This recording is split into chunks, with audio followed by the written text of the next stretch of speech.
अस्सलामुअलैकुम viewers, welcome to Sultana yummy food secrets. अल्लाह ताला आप सब पर अपनी रहमतों और बरकतों का नज़ुल फरमाए। आज की रेसिपी मटन कढ़ाई की रेसिपी है। बहुत ही सिंपल और सादा से वे में हम ये रेसिपी तैयार करेंगे। बकरा ईद आ रही है और बकरा ईद पे मटन कढ़ाई ना बने ये कैसे हो सकता है। तो मैंने सोचा क्यों ना आज अपने प्यारे प्यारे व्यूवर्स के साथ इसकी रेसिपी शेयर की जाए। इसकी मेकिंग इतनी आसान है कि बड़े तो बड़े बच्चे भी इसे इजीली जो है ना मेक कर सकते हैं। तो जल्दी से मेरे नए व्यूवर्स मेरे चैनल को सब्सक्राइब कर दें। मेरी रेसिपीज अच्छी लग रही हैं तो अच्छा सा कमेंट भी कर दिया करें ताकि मेरे चैनल की हौसला अफजाई होती रहे और मैं आपके साथ मजे मजे के खाने और उनकी रेसिपीज आपके साथ शेयर करती रहूं। तो चलें बनाना स्टार्ट करते हैं मटन कढ़ाई की ये मजेदार सी रेसिपी। मटन कढ़ाई बनाने के लिए यहाँ पे मैंने 1200 ग्राम जो है वो मटन लिया है, जिसको मैंने ऑलरेडी धो के वॉश कर लिया हुआ है। इसे मैंने स्टेनर पे रखा हुआ है ताकि इसका ब्लड जो है ना वो अच्छे तरीके से निकल जाए।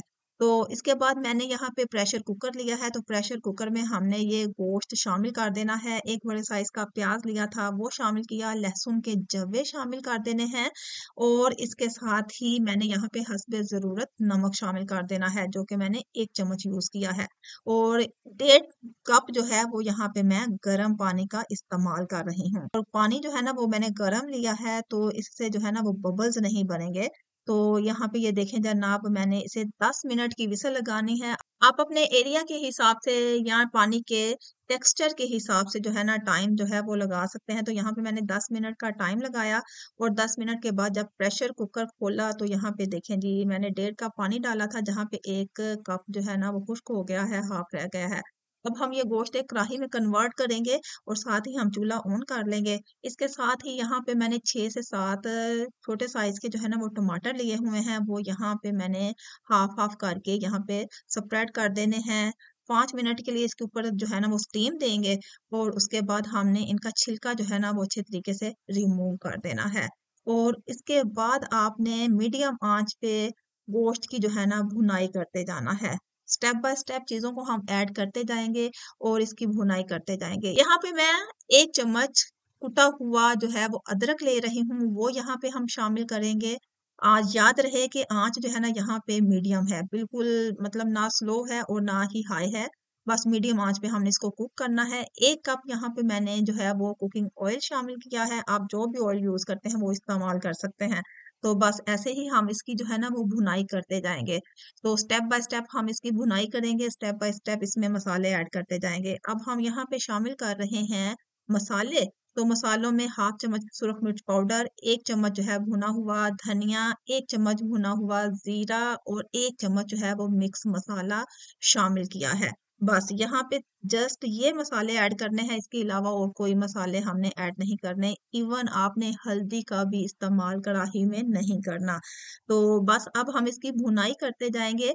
जैसे जैसे इसकी भुनाई होती जाएगी, जब इसका पानी अच्छे तरीके से खुश्क हो जाए और इसकी लुक देखें, इसका इसका टेक्सचर देखें, कमाल की इसकी भुनाई हो गई है।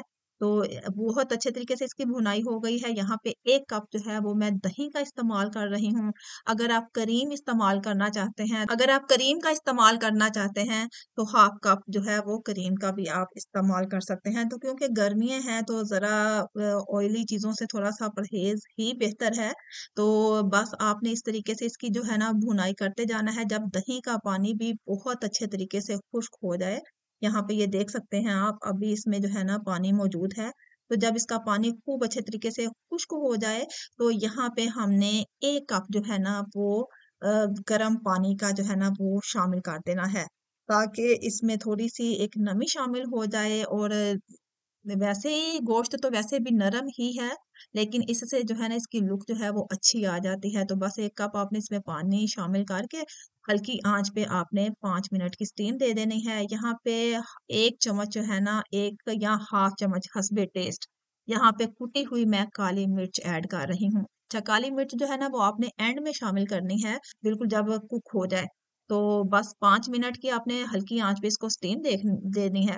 तो यहाँ पे देखें जी, हमारी मजेदार मटन कढ़ाई हो गई है तैयार। अगर आपको ऑयल ज्यादा लगे तो इसको जो है वो आप निकाल भी सकते हैं, इजीली निकल जाएगा, कोई मसला नहीं है।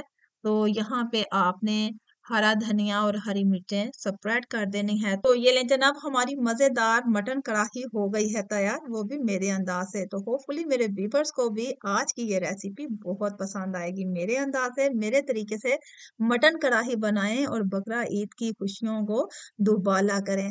तो अब हम इसको डिश आउट कर लेते हैं। आप इसे नान के साथ खा सकते हैं, चपाती के साथ खा सकते हैं। इसका टेक्सचर, इसकी लुक देखें, इतनी कमाल की है और इसका टेस्ट इतना कमाल का है ना कि इसकी जितनी भी तारीफ की जाए कम है।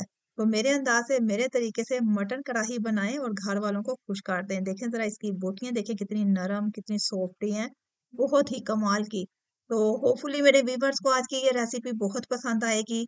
जल्दी से मेरे नए व्यूवर्स मेरे चैनल को सब्सक्राइब कर दें, अच्छा सा कमेंट कर दें ताकि मेरे चैनल की हौसला अफजाई होती रहे और मैं आपके लिए मज़े-मज़े की रेसिपीज़ आपके साथ शेयर करती रहूँ। मिलते हैं एक अच्छी सी, यूनिक सी, सिंपल सी रेसिपी के साथ। अपना और अपने प्यारों का ढेर सारा ख्याल रखिएगा। God bless you all. अल्लाह हाफ़िज़।